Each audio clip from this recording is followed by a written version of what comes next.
Nación Clave presenta El Mostrador en la Clave. La actualidad desde distintos puntos de vista. Un espacio para la discusión bien informada. El Mostrador en la Clave. Con el equipo de El Mostrador. Ya estamos con nuestro panel de El Mostrador. El vicepresidente ejecutivo del Mostrador, Federico Llanón. Hola, Fernando. Y Mirko Macari, director periodístico del Mostrador. Todavía. Así es. ¿Quiere decir algo al respecto antes de...? Quiero decir algo. Ayer conversamos con Federico, Iván y con la gente del equipo del Mostrador, del equipo periodístico. Hicimos un anuncio. A partir del 1 de mayo dejo la dirección periodística del diario en manos de Federico y dejo quizás el rol más agobiante que también llevaba eso, que era el de editor diario. Cargo que va a asumir Héctor Cosio. Sigo en la empresa, voy a seguir trabajando, el privilegio de trabajar exclusivamente en los temas que me gustan a mí, temas políticos y por supuesto también a espacios como este, El Mostrador en la Clave. Y esto es una conversación que tuvimos con Federico, empezamos a tenerla a finales del año pasado, porque yo llevo 9 años en el cargo y siento que había ciertas cosas del cargo, cargas del cargo que ya empezaban a pesarme, entre ellas contestar muchos correos y muchos llamados diarios. Y es bueno, cuando uno está más un poco agotado energéticamente en esas cosas, hacer cambios al respecto. Ya, pero sigues dentro del Mostrador, no hay para descartar todas las preguntas que se van a hacer respecto de qué hizo Mirko. No, es que se está poniendo flojo, pues. Entonces quiere trabajar un poco menos y bueno, en fin, ¿quién va a trabajar un poco más? Adivina tú. Es cierto. Además, como está con tanto admiradora y en fin, entonces quiere ser solo rostro. Es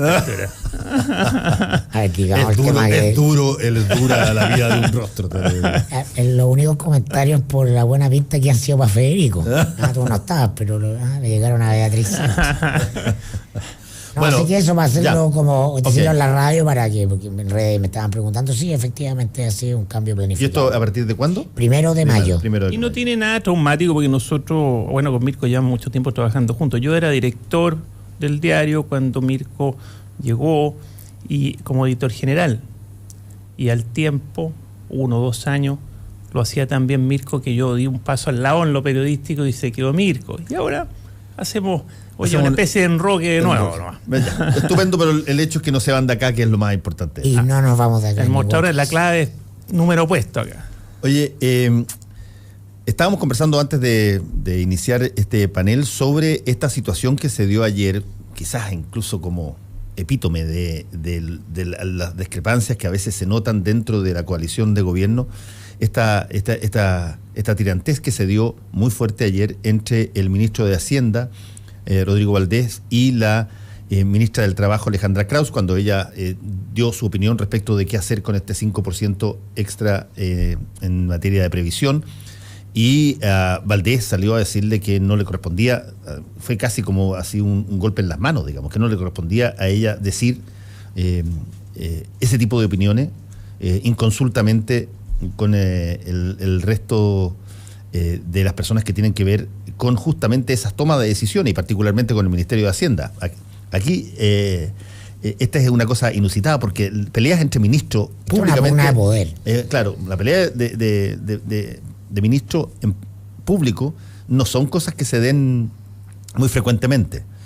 ¿Cómo lo vieron ustedes? Pero es segunda vez además que apuntan al ministro Valdés y su rol en la reforma tributaria. La Jimena Rincón, que se fue del ministerio para ser candidata a senadora, encontró una muy buena excusa en el conflicto por quién llevaba el tema de la reforma al sistema de pensiones. De hecho, en la Junta de C lo hizo público. Yo creo que ayer hablábamos de que la nueva mayoría es un cadáver. Este es un síntoma más de esa descomposición, porque en el orden transicional la jerarquía indiscutida del ministro de Hacienda para llevar la batuta absoluta de todos los temas que tuvieran que ver con el área económica del país era indiscutida. Y en menos de un mes, menos 3 semanas, le quitan el piso a Valdés por 2 lados. Entonces Valdés es también el único ministro que aparece parado, con algún grado de control y poder y con una agenda definida que es enreglar las cosas para que este año el país crezca. Ese es el objetivo político. Y esto lo enreda, lo que habla de que muy probablemente el margen de maniobra del ministro va a disminuir considerablemente en la medida en que se va desplegando la agenda electoral.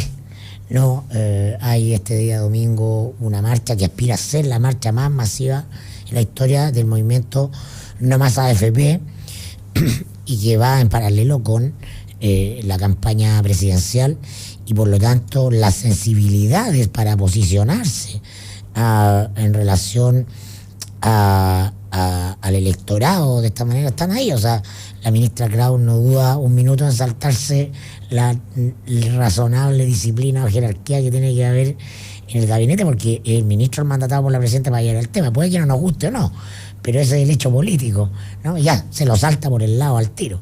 Es bien notable políticamente, ese es un punto.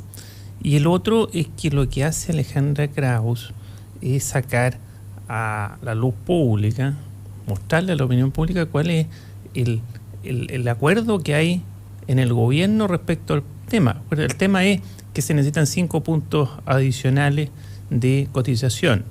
Y ahí viene quién lo va a administrar, que ese es un tema clave, ¿no?, desde el punto de vista político.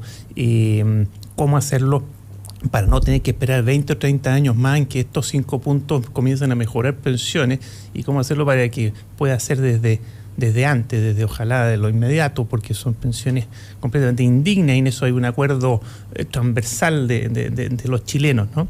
Entonces lo que hace, ¿y por qué digo esto? Porque ella dice, eso no va a ir a la AFP. Y ministro Valdés, cuando le pegan las manos, es por meterse en la negociación, pero deja claro de que esa es la postura del gobierno. Ya está cortado, sí, claro. Él no la desmiente. No, pues eso es lo fuerte. Él dice que ella es imprudente. Exactamente, pero ella se puso las medallas antes de... Así es, pues sacó a la luz pública algo que para el gobierno era complicado en este juego de negociación con el sector privado, ¿cierto? Con el mundo de la AFP, con la derecha política que está detrás del mundo de la AFP, y lo exterioriza cuando Valdés estaba tratando de jugar póker. Ahora, convengamos una cosa, porque el diseño del modelo político-económico después de la dictadura cambia los ejes de dónde está el poder en el gabinete. Deja de estar el poder en forma inequívoca en el jefe de gabinete, en el Ministerio del Interior, y desde el punto de vista del sistema pasa a estar en el Ministerio de Hacienda. Así pasó con Foxley, así pasó con Aninat, así pasó con Eizaguirre, en fin. Velasco en el primer gobierno de Bachelet. La única excepción, creo yo, es Felipe Larraín en el caso de el expresidente Sebastián Piñera, porque el expresidente Sebastián Piñera es simultáneamente el ministro de Hacienda. Era ministro de todo. De Bienes Nacionales y de Salud y de todo. Pero ese diseño que empoderó de una manera muy potente al ministro de Hacienda por sobre cualquier otro par en el gabinete, de alguna manera también se afecta cuando la ministra del Trabajo le dice anticipadamente dónde debiera llegar estos 5 puntos extra en términos de previsión, y se pica. Valdés, que entiende, me imagino, claro, que estaba jugando claro, póker, pues. Que eso tiene que hacerlo él, y es el mandatado para hacerlo. Él dice que la presidenta lo mandató para eso, entonces se le metieron por los lados, pero con una finalidad política. Alejandra Kraus tiene su trayectoria de política y si bien estuvo ausente muchos años, pero hace ya tiempo que se ha dedicado a la política, lo que hace es volver imposible revertir para el gobierno eso, que en una negociación podría haber habido ciertas flexibilidades, pero esto hoy día lo vuelve una verdad. ¿Cómo el gobierno hoy día va a echar para atrás lo que ya dijo Alejandra Kraus? Claro, en la medida en que es público, a menos que quieran desautorizarla, pero ni siquiera lo hizo el ministro Valdés, y la imprudencia, porque lo que está en juego acá es una disputa de poder. Así es. Y como dices tú muy bien, Fernando, es y eso apuntaba yo al hablar de la muerte cerebral de la nueva mayoría, este estado de descomposición de la política en general, se expresa también en este síntoma de cambio epocal, ¿no? En que el poder que suponíamos tenían indiscutido todos los ministros de Hacienda ya no lo tienen. En uno y otras cosas lo estamos viendo. Sin embargo, dada la ausencia de la figura presidencial, la ausencia de otras figuras fuertes en el propio Palacio de la Moneda, salvo la del subsecretario Lewy, que es quien lleva el día a día del gobierno, ¿no? El que tiene una agenda con objetivos específicos, está mandatado y la opera con un grado importante de eficacia, ha sido el ministro Valdés, con éxito y derrota, pero la opera él. Entonces esto pone en jaque nuevamente una señal de que ese poder empieza a disminuir en la medida en que estamos entrando al año electoral. Ahora, Federico la verdad es que no sé cómo va a evolucionar esto, pero también Alejandra Krauss puso a Valdés una posición de no poder decir de que no era así. Porque si hubiera salido Valdés a pegarle en las manos a Alejandra Krauss por meterse en un tema que no era de ella, que era de él, pero diciendo no, que esto está dudoso, que puede ser que la mitad, como se dijo alguna vez, que la mitad de estos 5 puntos sí van a ir a la capitalización individual administrada por la AFP, es decir, el domingo, el día de la marcha, se duplican los que marchan. Entonces, también lo dejó bien casado, porque con esta postura el ciudadano de a pie puede decir, bueno, el gobierno ya está preocupándose de esto y este 5 puntos no va a ir a la AFP, sino que va a ir a otro tipo de capitalización individual administrada por el Estado, o va a ir a un fondo solidario, o va, no sé, pero puede haber una mayor descarga por primera vez en mucho tiempo, en los representantes, ¿no? Porque además que se da una situación que también resulta media paradojal. Alejandra Krauss es demócrata cristiana. Valdés es de PPD.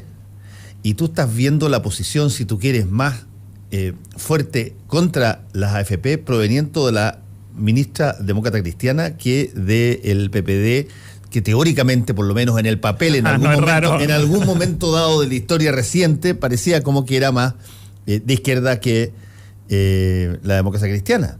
Y por lo tanto, la discusión, de alguna manera, que se da allá adentro, va a ser bastante interesante ver cómo se sigue, como dice Federico, después de este domingo, según resulte, esta marcha de No Más AFP. Esos alineamientos ideológicos que tú describes de los partidos en el eje tradicional, derecha, centro, izquierda, son puro espejismo. Hoy día ya no existe. No, y la transición también los desarmó. Es decir, lo que te armó la transición como mecanismo efectivo de funcionamiento del poder son equipos y redes transversales que no tenían que ver con las militancias, sino que con el factor generacional, con las sintonías profesionales. O sea, el club de los tecnócratas y los economistas, da lo mismo las militancias son carcasas que le permiten vestirse para entrar al gabinete en la lógica del cupo, pero no nada más. De hecho, adentro se juntan en grupos y lotes y sublotes que no tienen mucho que ver con los partidos. Y las redes de poder son transversales y obedecen a dinámicas mucho más propias del circuito extrainstitucional del poder, que como lo llamaba Cortés Terzi, yo creo muy lúcidamente, que son propios de la composición social chilena. Tiene que ver con a quien conoce fulanito, sutanito del colegio, de la universidad, de la parentela, de las sensibilidades de las operaciones en el pasado, etcétera.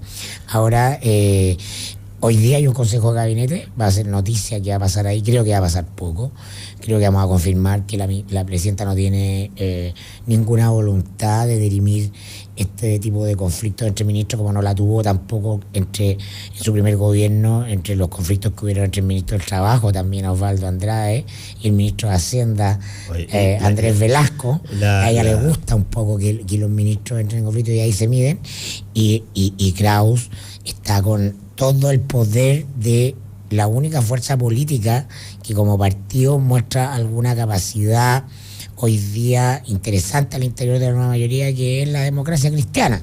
No, sin duda. Ha demostrado que es un partido de verdad, con todos sus temas, pero... que todo el liderazgo de Goethe le ha dado fuerza y va a quedar parado en esta muerte de la nueva mayoría. No, yo me acuerdo, por ejemplo, ya que tú te lo estás mencionando, Mirko, me acuerdo de lo que fue una pelea de la cual no se dio demasiado detalle, pero que hubo la pelea brutal entre el ministro del Interior de la época, Belisario Velasco, y Andrés Velasco. Mira, los dos Velasco, de Andrés Velasco, en torno a cuándo partía y cómo partía el Transantiago. Es bien impresionante revisar un poco lo que ahí ocurrió. Eran peleas muy fuertes, pero se impuso la lógica de diseño de que el ministro de Hacienda era el primus inter pares ahí. Y salió la forma tal cual como Andrés Velasco quiso que saliera, y desgraciadamente, ustedes saben, fue un desastre, digamos. No digo que se hubiese hecho de una manera distinta, si se hubiese hecho de una manera distinta hubiese sido mucho mejor, pero por lo menos hubo oposición interna muy seria dentro del gabinete, y la presidenta descargó la responsabilidad de eso en lo que tú podrías llamar un tecnócrata, que era Velasco, que insistía en que tenía que hacerse tal cual como estaba diseñado. Que se equivocó, todo indicado. Sí. Oye, a mí me gusta más esta pugna que surgió entre la ministra de Democracia Cristiana, Alejandra Krauss, y para dejar claro las militancias, y el ministro PPD de Hacienda, Rodrigo Valdés, porque no es una pugna sobre periferia, no es la periferia del tema de la previsión. Es el corazón mismo del problema de la previsión en Chile, que tiene un correlato práctico, que es la cantidad de dinero que recibe la gente, que es miserable, ¿cierto? Después de trabajar toda una vida.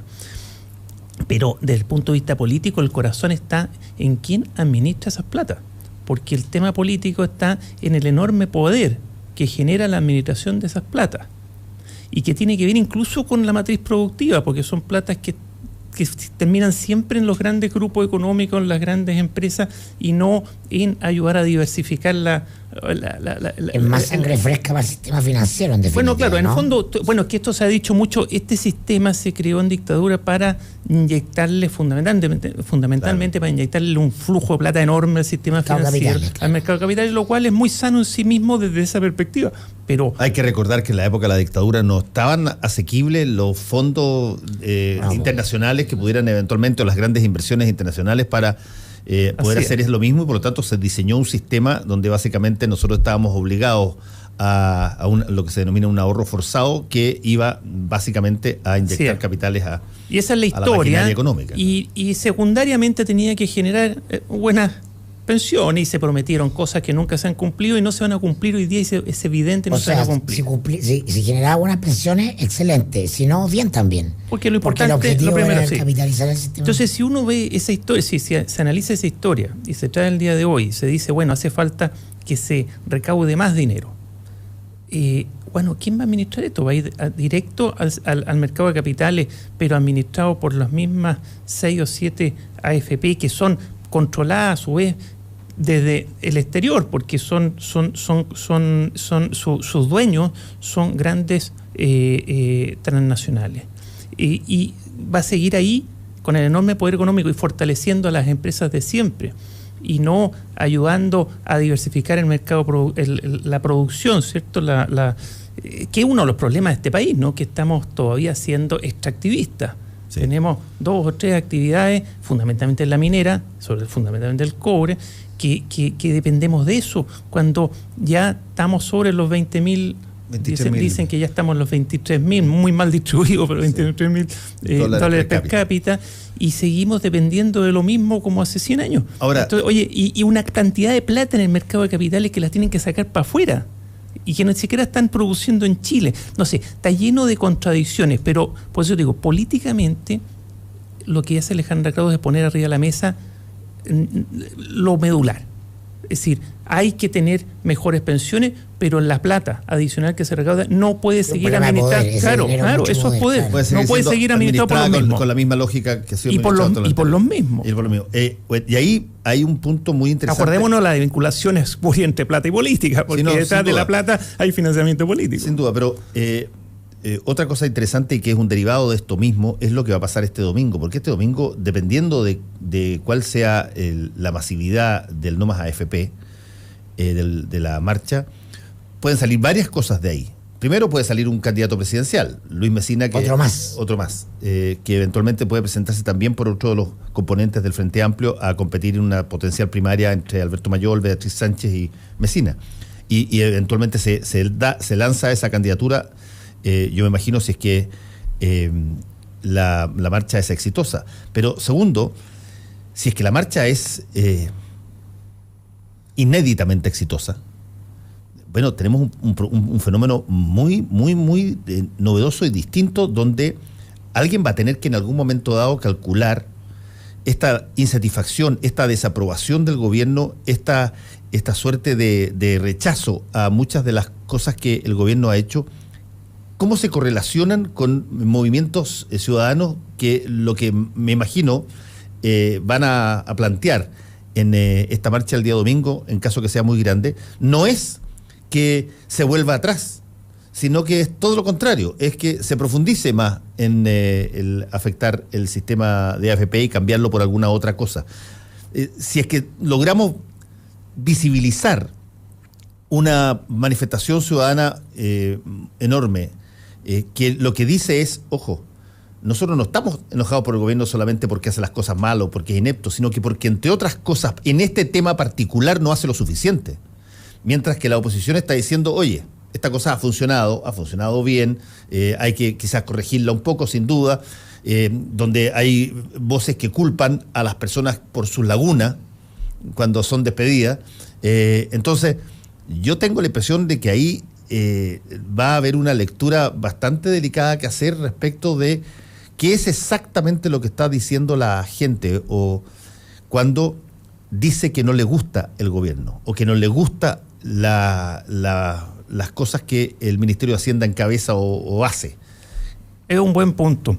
Si además todo indica de que este gobierno ya no tiene la fuerza para hacer ningún cambio profundo, y si la gente, por una situación de una marcha inéditamente grande, lo que está diciendo es que exige un cambio profundo en el tema previsional. ¿Cómo eso va a afectar las campañas? Claro, y el gobierno no tiene la capacidad ni la fuerza para hacerlo. Pero estamos en un círculo vicioso muy... El gobierno no tiene fuerza para hacer ningún cambio importante, es cierto, pero sí la puede tener si el tema de las AFP o una propuesta de AFP le sirve, como por ejemplo le sirvió el proyecto de reforma laboral el año 99 a José Miguel Insulza, para poner en un problema a la derecha y darle los votitos que faltaban para que ganara Lago frente a Lavín.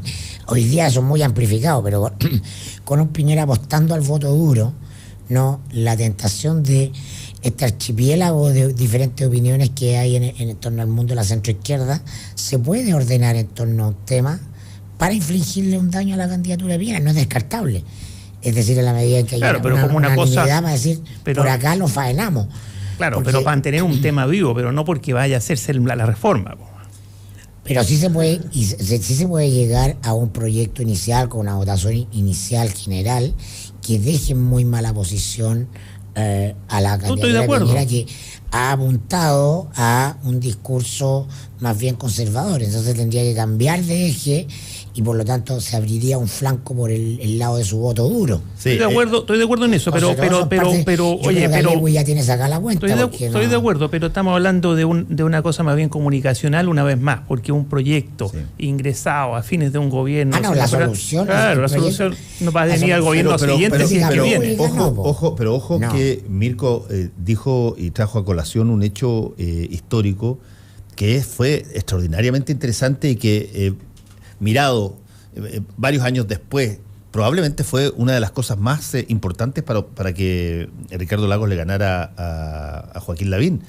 El ministro Insulza escucha en una entrevista que le hacen al candidato Lavín,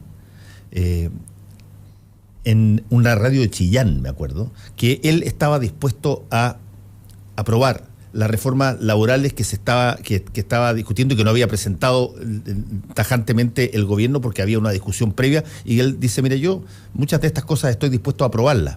Lo escucha José Miguel Insulza, sale públicamente a decir, el candidato está dispuesto a hacerlo, mando al tiro el proyecto y lo pone en tabla. El Ejecutivo domina las urgencias, etcétera, la pone en tabla de las reformas laborales, ya, ahí está pues. veamos si los parlamentarios y que apoyan a Lavín y los partidos que apoyan a Lavín están de acuerdo con su candidato y rechazan. Votan todos en contra.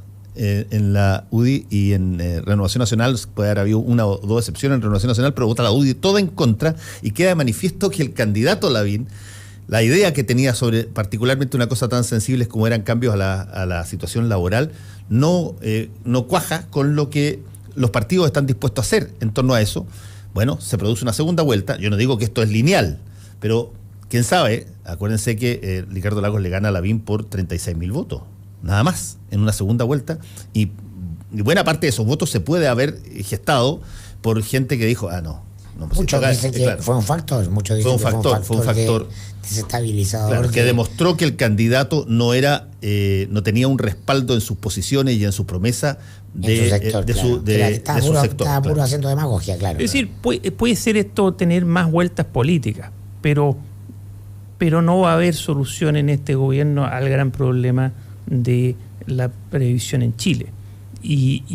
Pero por dónde están las energías. Han tratado de canalizar la energía, que estos 5 puntos porcentuales, y quién lo administra, que sabemos que es el corazón político del tema por su poder económico, pero ya logró el gobierno, había logrado que fuera esa la discusión, sin tocar a las actuales AFP y la cantidad de puntos que recaudan. Quizá un desorden de esto haga que se vaya más atrás y diga, bueno, ¿y por qué las AFP? Yo no creo que lleguen a... ¿Por qué no las AFP? Claro, ¿por qué las AFP? Ya cumplieron un rol que el mercado de capitales, pero eso ya es desordenar el panorama completo. Sí, yo creo, está bien, pero bueno, esa es la agenda del Frente Amplio. Claro, pero puede ocurrir. Claro, pero en la agenda del Frente Amplio y en la agenda de un gobierno cuando llega al poder y tiene el beneficio de la victoria, tiene el plazo de gracia para poder hacer cosas. Un gobierno que está saliendo con una baja aprobación, yo no creo que tenga fuerza para hacer eso. Ni ganas tampoco. Un gobierno con fuerza contradictoria. Pero favorece al Frente Amplio, que va a tener una postura más radical en esto. Más aún si que tiene el candidato presidencial, que es el líder del movimiento, Luis Mesina, si es que efectivamente, como se ha rumoreado, podría lanzarse al ruedo a partir de...